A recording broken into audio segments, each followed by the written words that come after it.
Cheer. Rihanna. Good girl going bad. Take 3. Action. Ho.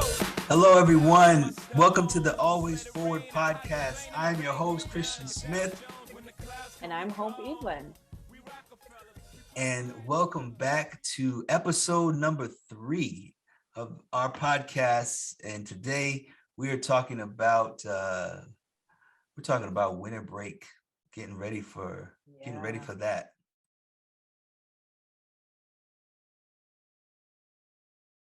Say this, being in college, that was probably the most stressful time that I think I experienced. Yeah. Just because you're trying to do so much in like these short bursts, to like 3-4 months. You're trying to learn all this material and put out papers or projects, right, or do well on exams, preparing for exam. I mean, it's just a lot of pressure, and then that light at the end of the tunnel, that's the break, knowing when it's all going to end. Mm-hmm. But yeah, I mean, I think there might be mixed feelings though, that could, if we're being honest about breaks, about the break and everything. I think there might be mixed feelings about that kind of break. So that's what we wanted to talk about today. Absolutely. I think you nailed it in terms of like how high stress it can be. And that's just if we're just thinking about academics too, right? And there's just so many other layers to being a Black student on campus too, right? Because Black students are Black people.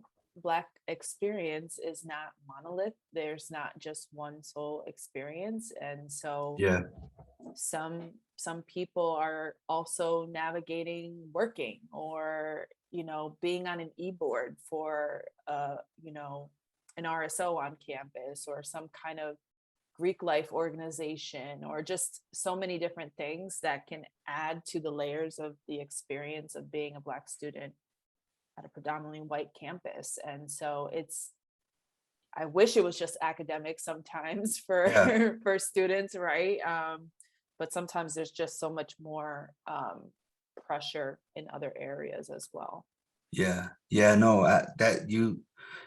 that's what we want to validate that and acknowledge that. I mean, that's really one of the premises of this podcast, is to acknowledge the Black experience. And I think you said it perfectly.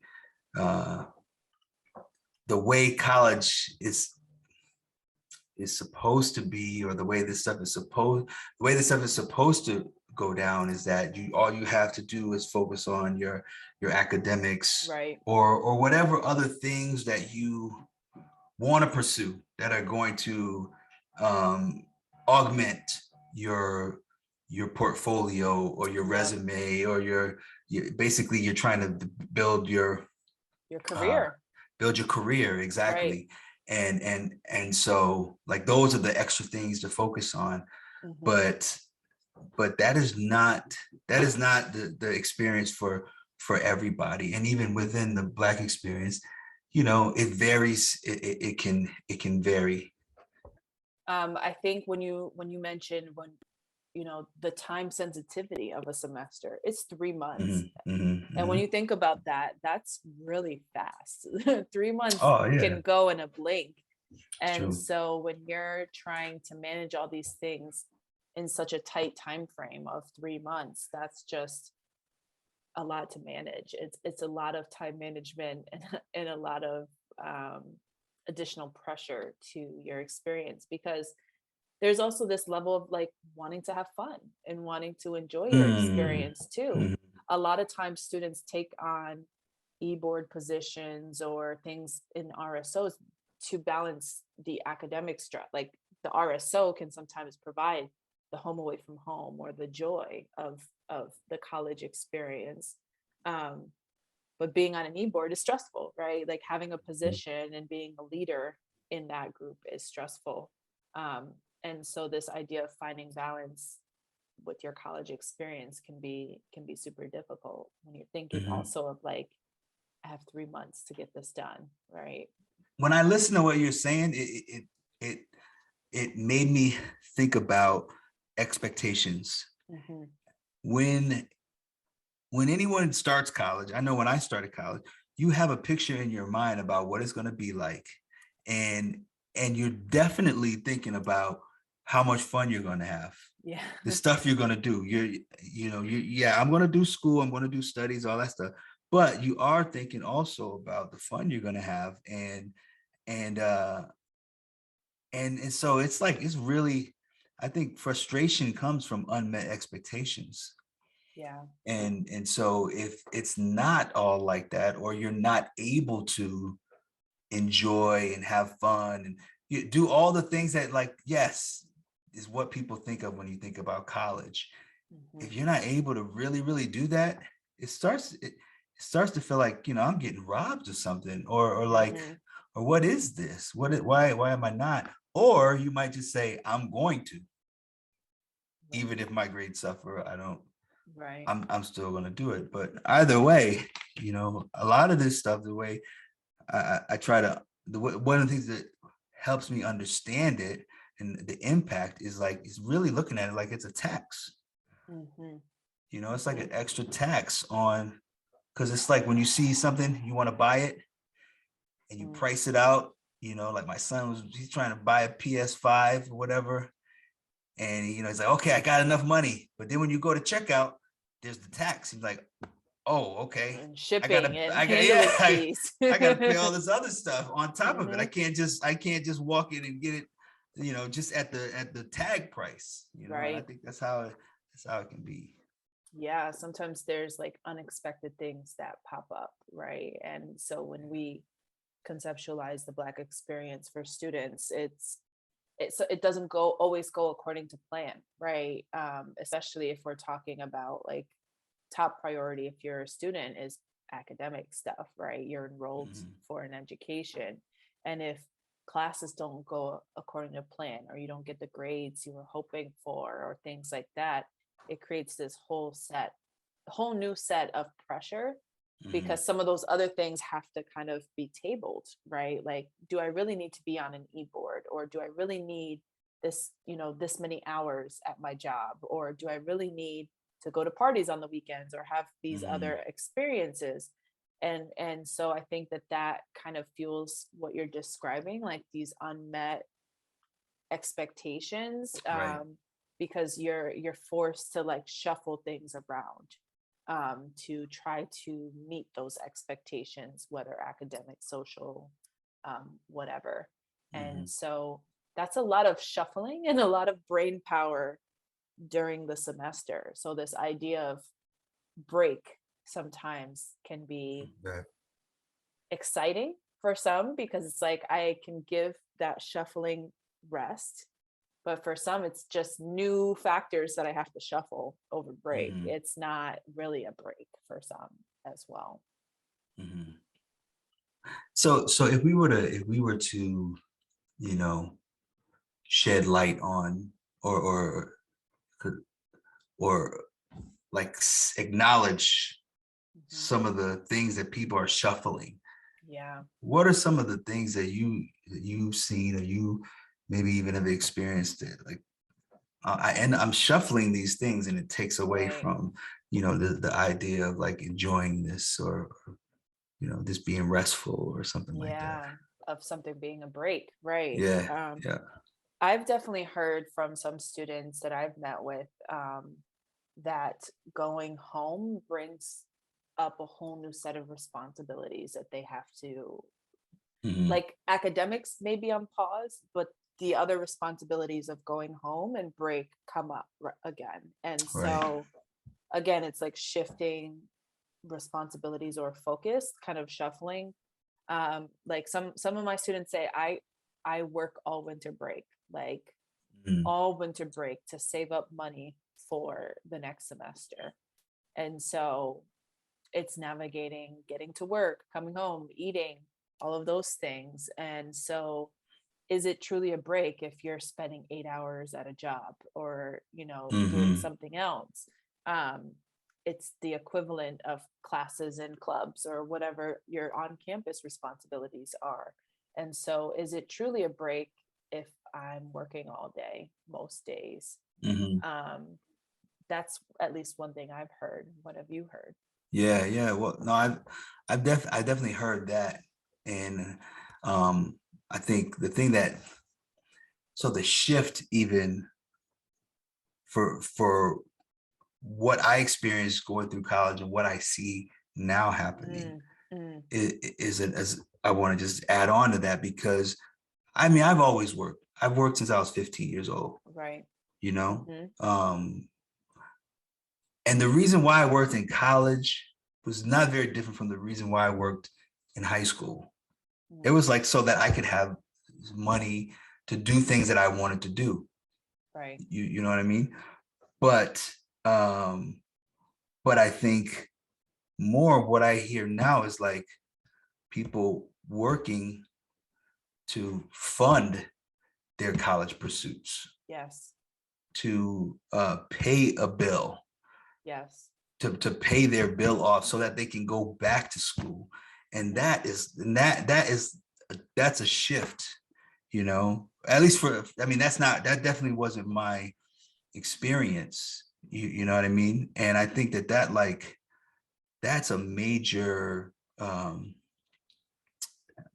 that's a major tax Yeah. on you mentally, to actually, and more people I think are paying their way through school.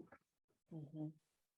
And it could be because when I went to college it was like $11,000 a year, Mm, hmm. everything, UMass Amherst, $11,000 total, and I know it's nothing like that right now. Right. So Right. Right. Definitely like the shift in overall economics and how much, you know, prices went up for mhm, things. And financial aid didn't maybe meet that shift as mhm, well. Um, and this idea of like other things going up too, right? Like even as you're talking, like thinking about how expensive textbooks are for mm, classes, yeah. how expensive textbooks are, or how expensive it is to fill your dorm room with sheets and blankets and Mhm, toiletries, and if you live off campus, a bed, like furniture and things like that. mhm, um, mhm, and from what I've heard, like off campus living is a big thing at UMass. So it's a lot of added, again, layers to the experience. And mhm, so um and paying rent, you have to pay rent, and if you're off campus you're paying monthly and bills and things like that. So that's definitely an added part of that too. mhm. I know that the economy has inflated as far as how much things cost. Mhm. Um, I don't know how much um, salaries have been consistent with Right. that, for one. I also think that wealth is something that is accumulated over time. Right. Um, like having money and having wealth is like, those are not the same things. Hmm. Resources, owning property, owning land, like all of that stuff, it can generate income. That's not you working a job, but it's like you have income streams, money coming in. And I do think that's definitely an area where you see the disparities. Hmm. That's where the disparities really come out, because I think for some people, they may have multiple income streams that are go beyond their job, you know. But I think as far as owning property, owning land, like these are things that we as Black people, we need we need to do more of. But there's reasons why we are not represented Right. as landowners and as property owners, you know. And I think all of that stuff is connected. All of that stuff is connected, Absolutely. you know. And it just, so it has its effect. So things, Mhm. so like, yeah, inflation changes, but I don't know that salaries change, but people have access to income through different means, and their wealth, their money works for them in different ways. But if you Yeah. don't have that, then your money's not working for you in that kind of way, and it's up to you. You know, or it just like, what, debt gets passed down from generation, Absolutely. not wealth. And I Mhm. think for, you know, and I think that's probably the biggest discrepancy as Right. far as like wealth gap.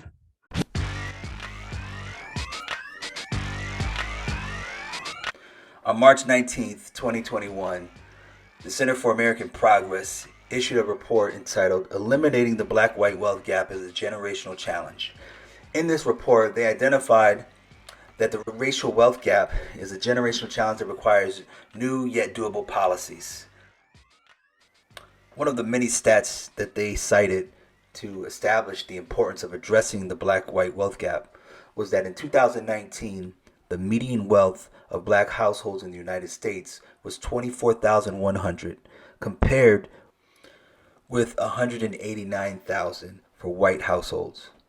Therefore, the typical black household had 12.7% of the wealth of the typical white household, and they own $165,000 less in wealth. The average gap is somewhat smaller in relative terms, but much larger in dollar terms. The average black household had $142,000 in 2019, compared with almost $1 million for the average white household.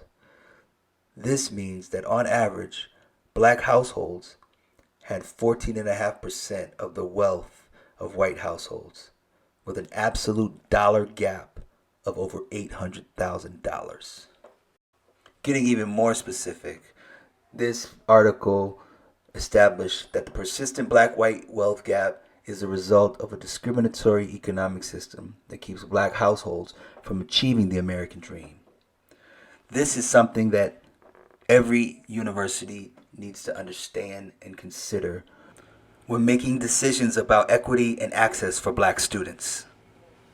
Something that you said made me think of, a previous experience we had in the Always Forward group about um, even privileges and resource. Like some things we don't realize that are privileges to some folks, even within the Black experience, Mm-hmm. that are not available to other folks, Mm. in terms of even having access to transportation. Yeah, this right. this this conversation we had about like a student trying to go home for break and really struggling with the coordination of that, because there was no one with a car who was able to come to pick them up from campus, and so having to buy a bus ticket but them selling out and having Mm-hmm. to kind of, again, use all this brain power to rearrange travel accommodations and Right. figure out how do I get home, knowing that there's a certain date I have to be out of the Have to be dorm, out. Yep. have to be out of the dorm on this date, but Yep. the tickets are sold out the day before. Yep. So do I leave a day earlier and miss a class or look Mm. like I'm skipping a class, because that's my way home, I need to Right. take the bus. And so really trying to navigate the pros and cons of that, because you can't leave late because then you're charged to your fee bill for Right. housing. And Right. so it's, do I leave earlier and risk getting like a zero for attendance that day in a class? Mm-hmm. Mm-hmm. And sometimes those are just experiences that we don't think of when we realize, well, my family had a car, or I have a car, or I have someone to pick me up, or something like that.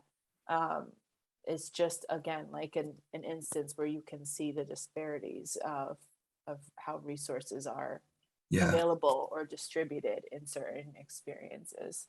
Yeah. Yeah. Yeah, no, it's, I think it's easy to be blind to your privileges.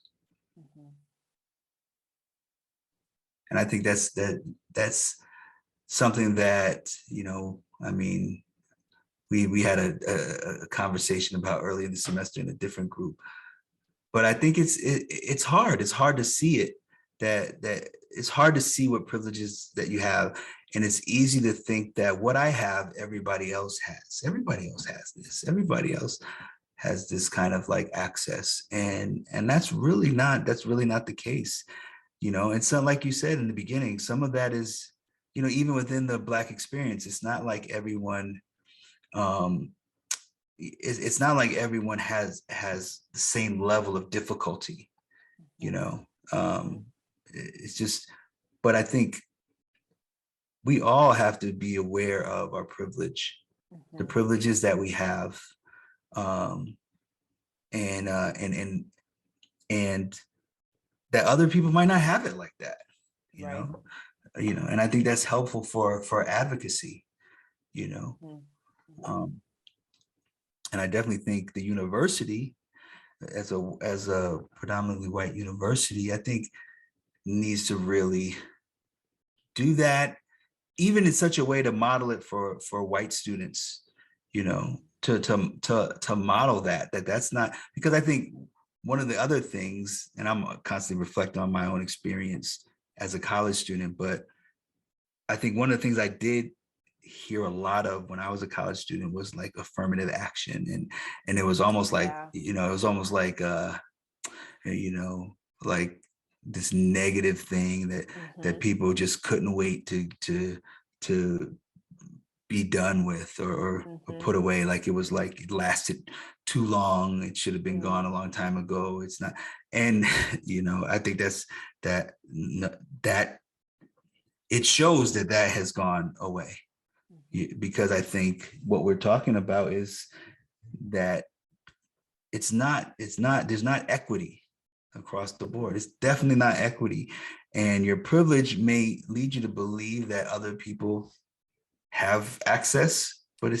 it's really just it's not the case that other people have access to like, oh yeah, we have two cars, and Yeah. this kind of thing, Mhm. like, or maybe someone has a car, but like their parents are working, and so Mhm. they can't leave in the middle of the day to come and get them. Yeah, and And be out by noon or whatever. I think it right, was noon on Wednesday, for at least for Thanksgiving break. And right, um, I think it says a lot too about like the rigidity of yeah, society, and like sometimes hard, the hard deadlines that are out there, even in the college experience. It's like mm-hmm, due at 11:59 p.m. or something like that, and you really have to beg or ask for like nuance or ask for exceptions.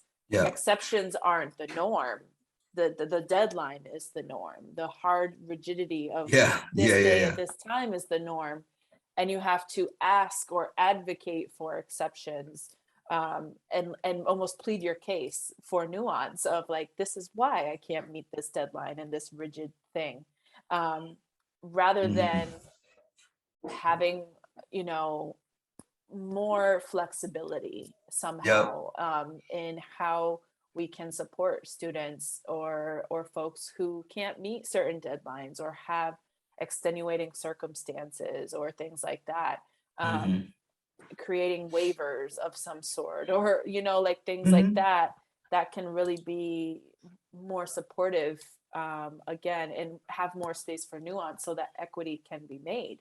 um, mm-hmm, I think that there's definitely gaps, and this is reminiscent, you know, of the larger society. The gaps, that are there.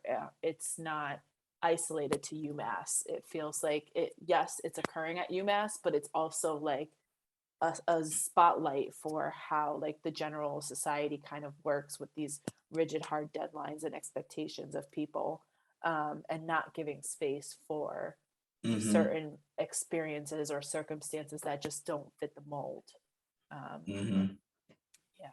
Yeah. Yeah. No, that so that I agree Mhm. about the rigidity. Um, I think but this brings up an interesting thing with privilege and how it blinds you, Mhm. because you can't necessarily see it for this situation, Right. but I know that there are other situations where people completely understand this stuff. Mm. If you stay at a hotel, they Right. say check-in is this time, check-out is this time. Right. Right. But you can always ask, can I have an earlier check-in time? Mhm. And most times they're going to give it to you. Yeah. You could say, can I have a later checkout? Mhm. And most times they're going to give it to you. They're Right. going to give it to you because you are a customer, and Right. you're paying, Mhm. and they want your business. They want your business, and most times they are going to do that. A couple weeks ago. I went to a wedding in Virginia just for a day, right? Mhm. So I leave on Sunday morning at 5 a.m, and I get to hotel. The hotel check-in is at 12.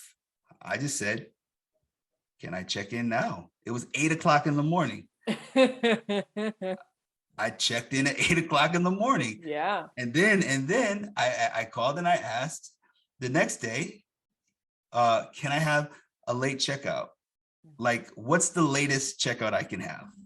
Mhm. And they told me 1 o'clock. I'll take that one. So I paid the same amount, but I felt like I was there for like 2 days. Right. It was like extended a little bit. Exactly. But it wasn't like oh, we need to charge you more. Oh, this Mhm. is you know what I mean? So and what I've come to find out as I've gone beyond college is like, people know these things are there, and they access them all the time without hesitation, Mhm. almost with entitlement. You expect it to Mhm. take this stuff. I'm not there yet. I'm still like, can I check in early? Yes, There's okay, still a yeah, okay. question mark for Yeah, your yeah, tone of yeah, ask. yeah. It's not like, I'll be checking in early today. Right, right. It's not like that. But I just think I think it's like all that stuff is out there. I mean, grace periods I Yeah. mean, there's so many things that are there, built into society, because the reality is, no, rigidity doesn't work. And like everybody, no one's situation is just that Yeah. straightforward, cut, dry, and simple. We need Mhm. we need that, like, that flexibility. We need that. Right. And so I just think it's interesting. Yeah. And I'll take it a step further, because when you said rigidity is not successful, kind of, that's what you're saying. So when with saying something like that, it's like, well, it's also, rigidity is a gatekeeper from resources as well. Mm, If we think mm. about it from that Right, way, right. Yeah. it Oh, is no, no, no. absolutely That's hindering people from resources to be so rigid. And so it's the opposite of equity in that way, because if mm, people don't think that they're being heard, or that they can prove their case, or that there's nuance or things, it keeps people away, right? And maybe people yeah, won't that's true. pursue the college experience because it's super rigid, or they won't pursue housing, right? Or like Mm, leaving campus, or like you won't even pursue it because you already know that things are rigid. And so you have to mm. plan your life around that rigidity, Wow. because if people are not willing to give me the resources that I need, if I Mm. know historically when I ask, it's Right. rigid, No, you're no, out at you're noon, right. or you're charged more, Wow. then I have to see my world at, this institution from that rigidity lens now. and I can't explore other things and try other things because I have this experience of rigidity. And so, yeah, I think that that is absolutely creates this impact of I can't try fun things and I can't go do clubs or I can't do these other things because I don't have the capacity due to the rigidity of these deadlines and having to leave at this Oh, time that's facts. That's facts and right to there. travel 4 hours on a Peter Pan or a Greyhound because I don't have someone to pick me up. So I Right. can't take on an additional thing because I have so many other things that I have to consider.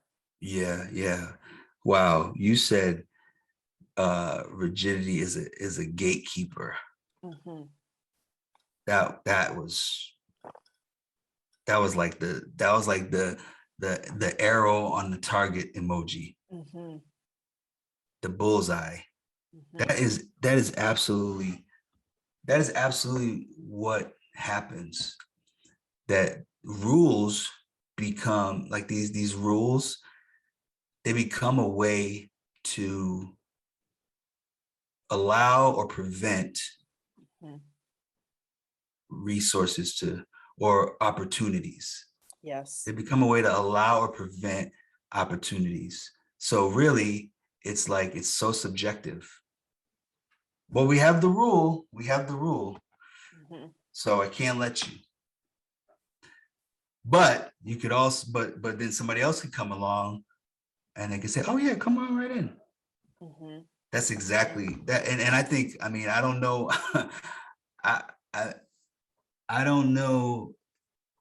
It feels like this stuff is like burned into your psyche a little bit as a Black person because I've never, okay, I've not time traveled. I've never witnessed these things, but I've seen enough, movies or depictions of what life has been like for Black people in America in like as far as in history when there was Right.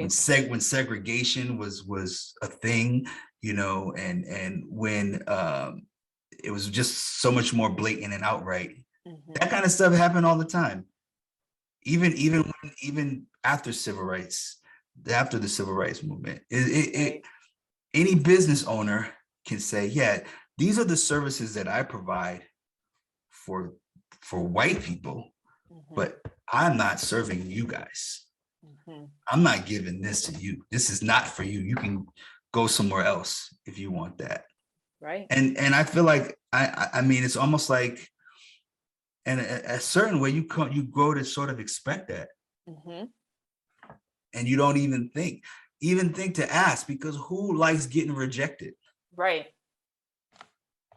I don't like rejection. Neither do I. I don't like asking for something and being turned away just because of how I look. But Right. man, that gatekeeper, that's absolutely what happens. And you see the remnant, like what you're describing, you see the ripple effect now, right? Of that. I'm just thinking of how like the powers that be or people in society, not even just specific to UMass, people pick Mhm. and choose when to be rigid and when to be flexible, like you said. Absolutely. You Mhm. pick and choose when to do that and when to apply the rules and when to like, no, let's kind of flow with these rules a little bit more, Mhm, right? mhm, mhm. You see it. I mean, we Yeah. just saw it on the news, like people getting acquitted for murder when Right. there's a video of them murdering, right? Right. So Right. and being found not guilty of murder when they murdered. Like it just doesn't make sense. And so we see the remnants of these historical things now and how it again impacts the psyche and how some rules are applied super hard Yeah. for some and Yeah. some rules are loosey goosey, whoever wants to apply it, whoever Mhm. whatever, we'll figure it Mhm. out for Mhm. Mhm. others. And I think that this is also when we talk about gaps, this is a gap in terms Mhm. of like rigidity and flexibility, like that Right. scale. There's a Yeah. huge gap of when those things are applied into who. Yeah. Yeah. Yeah. Bringing it back to UMass, like how to Mhm. support Black students on campus, I think that there's more conversation to be had about how rigid things are, and creating some kind of middle ground with rigidity. And the same way people can apply for emergency circumstances or emergency funding or emergency things, being able to have routes like that in other areas of the UMass experience can be super valuable, specifically for Black students when we're talking about equity, to have that flexibility for those, especially when we're talking about housing and meals, like Right. basic needs for survival. Right. And how can we open some of that, you know, flexibility in different areas on campus? I think there's just so much more conversation to be had Yeah. about nuance here. Yeah, no, I absolutely. That when you're trying to, because really, if you are about equity, equity is not equality. Right. Equality is giving everybody the same thing. Equity is giving people whatever they need so that they could be, that they have the same type of access or same, level. And I thought about that when you said emergency, because so as a mental health professional, which we are both mental health professionals, we know that someone that, first of all, having an emergency or a mental health crisis is not the same for everybody. It doesn't look the same for everybody. Right. And depending on what your experiences are, your background, your own baseline of mental health, that greatly affects how close you are to an emergency. Yeah. Right. So Yes. if you're in full health and you've been blessed to have a certain life where your mental health is completely intact, no trauma or anything like that, like your distance to emergency or crisis is probably going to be a little bit further than from someone who's had traumatic situations, and even when you talk about trauma, there's long-term trauma, and then there's just like, okay, I just went through an 18-month trauma of COVID, and I lost people that that were healthy, but now they're gone. But either way, the distance to crisis is not the same. It all depends on where someone's at.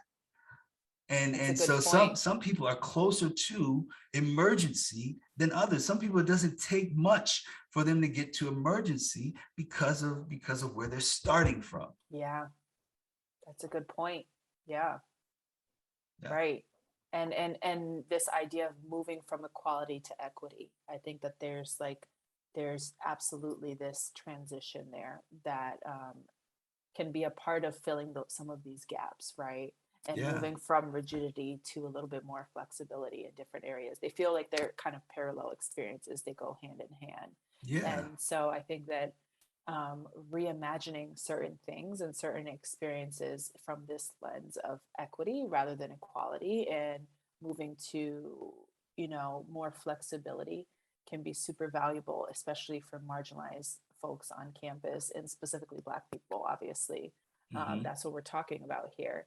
And I think that there's just so much room for that, and room to grow in that way. Yeah, yes. Then there is a need for greater flexibility. And again, I think about it as a mental health professional.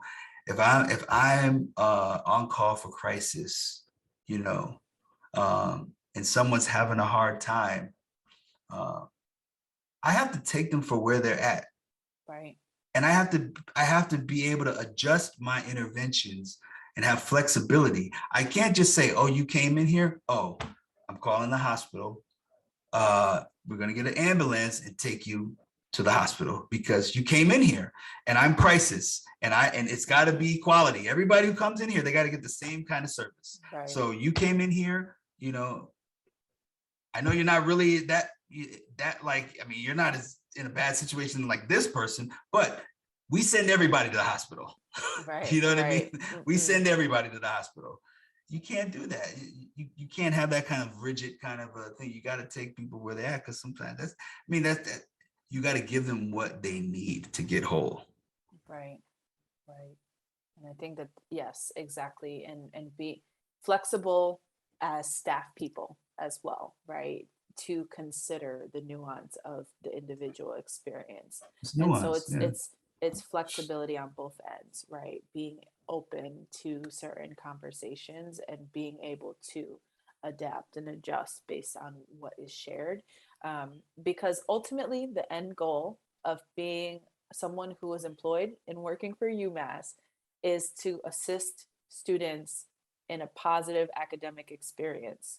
That's it. Like, whether you work for CCPH, you work for financial aid, you work for dining services, you work for a cafe on campus, you're trying to support them with having a positive experience that supports their academic experience on campus, right? Yeah, All of these yeah. pieces are the moving parts. And so if we think about it from that, like, what can I do as a part of this system to support someone else and getting closer to their goal of receiving a degree? And I think if we consider that as our ultimate goal and our ultimate success, there's so much more room for flexibility to support them in getting closer to that. Yeah, yeah, that's true for on the staff and as far as the university's response. And I would say for students, to take the mindset of the customer, like I do when I go to when I ask for a late checkout. Like, you're paying for this. Yes, we're here to support, but guess what? If there's no students here, there's no students paying. There's not gonna be we're not gonna be here. There's not gonna be anybody to support. We're only here because people are paying to come here. So they're paying for a service, and we're a part of that service. Absolutely. We're a part of it. So they're paying for this. And they shouldn't, they should. We encourage you to ask for more. Yeah, absolutely. There's a saying, closed mouths don't get fed. They do not. They do not. You want it, ask for it, and see what happens next. That's right. And so we definitely, I guess that's us encouraging, advocating for yourself as well in that way. Absolutely. What are some practical things maybe that that students can do in addition to advocating for themselves, and looking at things like a customer? What are some other things you think that students can do to take care of themselves? Yeah, I mean, if we're circling back to break, right? That's the conversation here. I think a lot of preparing for break and what break means for you, right? Even the name we said at the beginning cannot always feel like a break. Is trying to prepare so that you can have balance as best as you can, right? And it's never going to be perfect. We still, a lot of people still struggle with like work-life balance, or being able to find joy in the struggle, so to speak. But finding those moments to prepare for joy, to create space for joy, so that you can have little moments. Maybe it's not consistently over the whole break, but how can I find that moment? So every Friday I'm going to order a pizza, or like I'm gonna go out and hang out with a friend every XYZ day, or do like some kind of activity or something that provides you joy and space away and self-care, especially if break doesn't feel like a break. How can you create those moments within that break? So looking for those opportunities to do what, ideally one would like to do on their break. Yeah. Yep. Yeah. Yeah. That's definitely helpful, preparing our minds for things, because you, like when I talked earlier about expectations, and unmet expectations lends to frustration. Sometimes we have to have realistic expectations, and that's what I think about when I hear what you're saying. I mean, no, I'm not gonna go to a Caribbean island on my break, but and I'm not gonna put that out there as like something I should be doing if that's Right. not what I can do. But what can I do? Yeah. And what can, and if there are things that realistically I can do, then doing those, I'm meeting my expectations. Right. I've tailored my expectations to be realistic so that I can meet them, so that I don't have to live with the frustration. Yeah. And it doesn't have, it doesn't have to be as big as like a trip to the Caribbean. It could be, I'm going to do my skincare at night and I'm going to light a coconut candle and pretend I'm in Jamaica or somewhere else. Right. That is within itself a moment where you can provide self-care. It might not be like, I won't call it an equivalent to being on a Caribbean island. But finding those moments for yourself and for, refueling or recharging, I should say, that battery when you can. Yeah. And there's nothing shameful about that either, though. I think with social media, sometimes it messes up our expectations. Yes. And we see these highlight reels of people's lives, and we think that that's what I gotta be doing. I should be doing that. And it's just not. If it's not where I am, it's not where I am. Yeah. So if I can't do it, I can't do it. So I'm just gonna do what I can and be okay with that, because the reality is, you do that, you take care of yourself, you're gonna be in a better position to be able to do that. If you don't take care of yourself, then you're gonna be it's gonna be harder to actually do that at some point. Right. Absolutely. So yeah, I think another thing that I think is important for students to know, that there are resources out there on campus. There are resources for food insecurity. There is a bank for hygiene products and things like that. And I think like that stuff that is there, taking advantage of the resources that are there, inquiring about them. And again, I can't easily say there's no shame in it, because it can feel embarrassing maybe to do some of that stuff,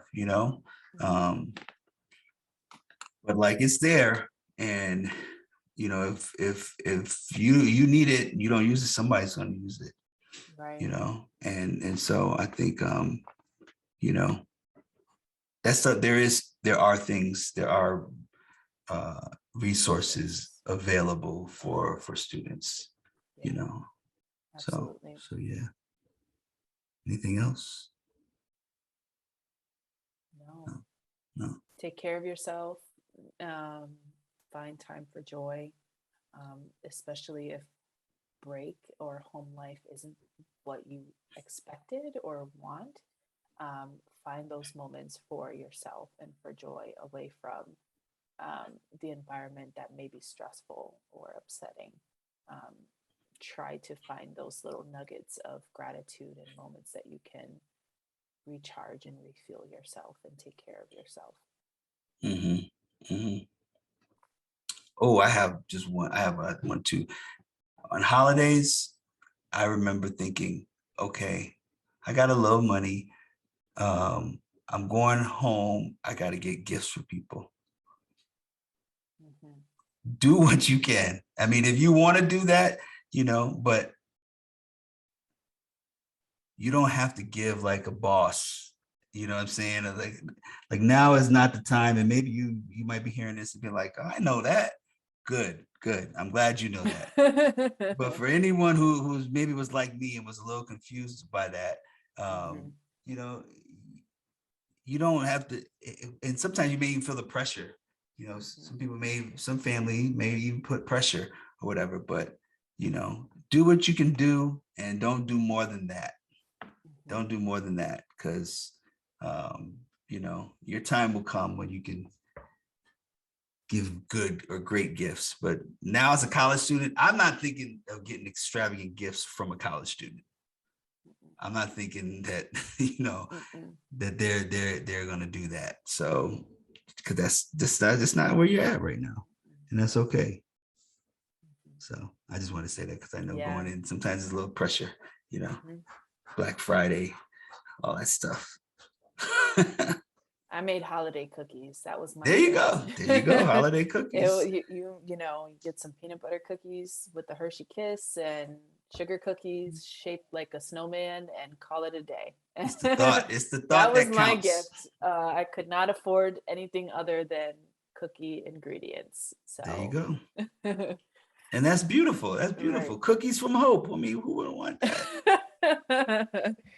Yes, I think that's a good note, because that is oftentimes part of what break entails, is some sort of exchange. Right. So. Cool. All right. Well, I think that's our time for today. Thank you guys for joining. We will be releasing these episodes on a monthly basis. This is our December episode. And it's going to be the last episode of the semester, so episode 3, and you know, we'll close out the semester with this one, and then you know, this January break. But you can be on the lookout for episodes dropping on a monthly basis beginning in February.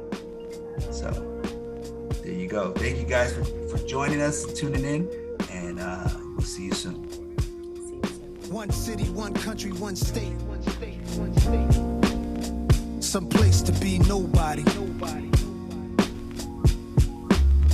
Some place to be. Some place you wouldn't know probably.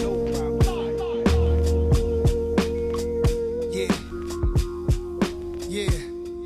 If Chappelle moved to Ghana to find his peace, and I'm rolling where the service always roaming, I'm packing my bags and going.